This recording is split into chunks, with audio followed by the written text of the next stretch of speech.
Eventually, before we get to the pay-per-view, we should mention, and we talked about this with Mr. Hurd, there's a last-ditch effort to sort of get the match in the ring.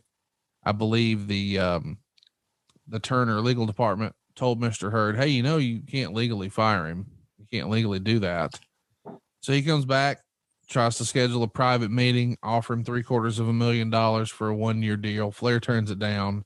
He's made his decision. He's taking his talents to New York City. So we're here. It's the We Want Flair Great American Bash. It's poorly received by the readers of the Wrestling Observer. It got 2 thumbs in the middle, 0 thumbs up, 239 thumbs down. One of the worst reviewed shows in pay-per-view history. 7,000 fans are here to see it, 5,500 of which paid a $99,000 gate. There's 145,000 homes that purchased the pay-per-view. By the way, as a comparison year over year, the Bash the prior year, where Sting won the world title, drew 9,000 fans and $150,000 gate, and it had 200,000 buys. So business is down quite a bit, but a lot of that has to do with Ric Flair, no doubt. No doubt. Well, he was the star of the show. Everything was built around him. Everything big that happened in the NWA or WCW for the last several years involved Nate. I want to mention too that this has arguably one of the worst matches ever to kick off a pay-per-view. It's Bobby Eaton, who we all know and have well established here, one of the best in-ring performers of all time. Terry Taylor, criminally underrated in the ring. Maybe you didn't love his character or the stuff you read in the newsletter, but when the bell rang, the guy knew how to perform.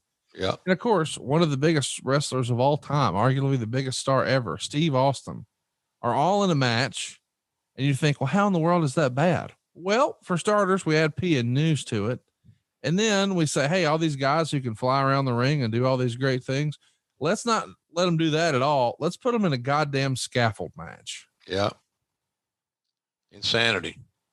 If I was booking that card, the first thing I would omit is a scaffold. Oh, just get rid of the scaffold and it might actually be decent. Yeah.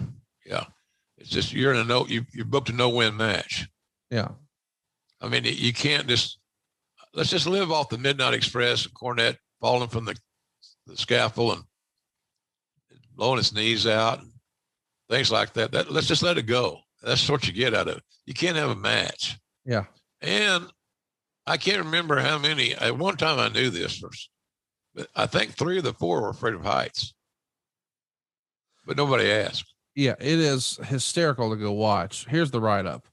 Unannounced in pre-match hype, they had changed the scaffold match rules to allow winning by knocking the foe off the scaffold or by capturing the opponent's flag that was on either side of the scaffold. This was among the worst matches in the history of pay-per-view television. The highlight of the match was Austin and Lady Blossom walking to the ring with a decked out Taylor without Mrs. York behind him. Nothing like he all dressed up for his prom and his date stood him up. Nothing happened at all. You have to give the guy's guts for going up there. But what does it say for the booker when he takes 2 of the 4 best workers in the company and puts them in a match that guarantees not to make use of their talent and make no sense to boot? Desperation booking and not booking with your instincts, but booking on what you're told to do by the front office. We got to have gimmick matches. So you go down the list of all the different gimmick matches. They had the scaffold match on first. They could tear down the goddamn stupid looking staging. Yeah. So just had no reason. There's no good reason that match has even existed or was on the show, period. No debate. -3.5 stars. Bobby captured the flag to win. The announcers didn't even know it was the finish, nor did any of the fans. Lady Blossom handed Austin a hairspray container and he sprayed both faces. Then they all climbed down and had a short brawl in the ring. Yeah, man. Bobby Eaton, man, he's so great in the ring. Let's put him where he can't do anything.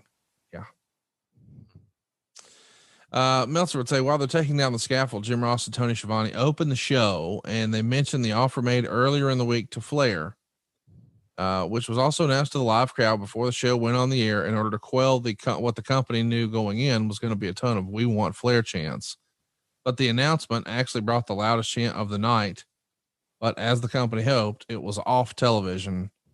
Man, this has got to be weird where the fans, they're mad at the company. They're not mad at Rick. They're not pissy with him, but yet they're still here paying their money, showing up. It's a tough spot for everybody. Yeah, uncomfortable as hell. I'm sure Tony's got his thoughts on it too. It wasn't a fun show to do, not because of him and me. I didn't think. I mean, we always always had pretty good chemistry. I think. Yeah, still do. And Tony has to endure my bizarreness at times. My sense of humor sometimes isn't for everybody. I get that. I'll watch that going forward.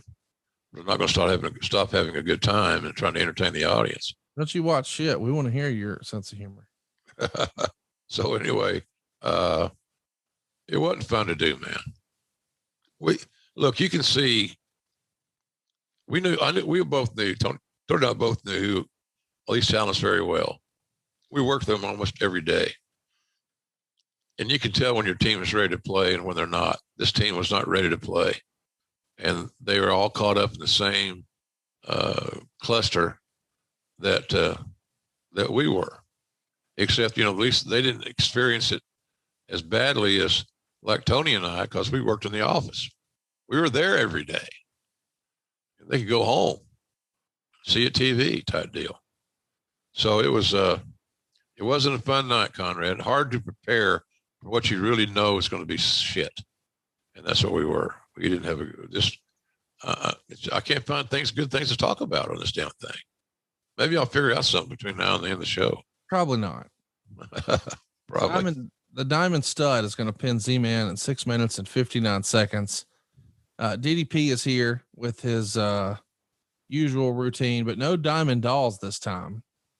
He gets a star in 3/4. Of course, we know Diamond Stud is actually Scott Hall is going to go on to be Razor Ramon and then come back with the NWO, and we're off to the races, but not so much here. But we do have 2 Hall of Famers involved, Scott Hall and DDP. What'd you think watching this one back for the first time in 30 years? Just a match. Again, when you have no agenda, when you have no rivalry, when you have no story behind it, when you have no momentum, you could get 2 good workers, in Scott Hall's case, a great worker, beating Tom Zink, who was a solid worker, and the match can't be good, can't be great like they want it to be, because they're playing with they don't have the 52 cards in that deck. They're missing some things, and that causes the match to be looked at as time filler, or, well, this is how we're going to start this thing. I'm a big believer. The one thing I'll say about what we do in AEW is that on our TV shows, we start out hot. We try to start out with a real good match. And I think if people could think back on some of our shows, you could agree with that. You start hot and you end hot, like bookends. And so we didn't start off hot. Don't we all love summer vacation, relaxing, laying out by the pool, barbecues, hitting the beach, doing, well, nothing? Well, how about a summer vacation from your house payments? With SaveWithConrad.com, you can do just that. Reduce your monthly payments by making the equity you built up in your home work for you. You can roll together those high interest rate credit cards into one lower monthly payment, and perhaps access some of that newfound equity to turn your house into your dream home with no money out of pocket. And how about this? You get to skip your next 2 house payments. That's right. You won't have to make your June or your July house payment. You're done until August 1st. Go right now to SaveWithConrad.com. Let my team run the numbers for you for free. There's no obligation, and if we can't help you save some cash, we won't waste your time.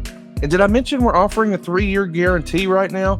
That's right. That means if at any point interest rates improve over the next 3 years, you get a free refi. That's right. No new lender fees from us. So you get to save money now without wasting money later when the rates improve on a whole second set of closing costs.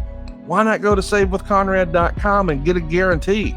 Save money now and save money later with your friend in the mortgage business. That's me, Conrad Thompson at SaveWithConrad.com. Shoot me an email at Conrad@SaveWithConrad.com. Give us a call at 888-425-0105. Or get yourself a quick quote. Even talk to a live person right now at SaveWithConrad.com. NMLS number 2129, equal housing lender. Let's take a summer vacation from house payments at SaveWithConrad.com.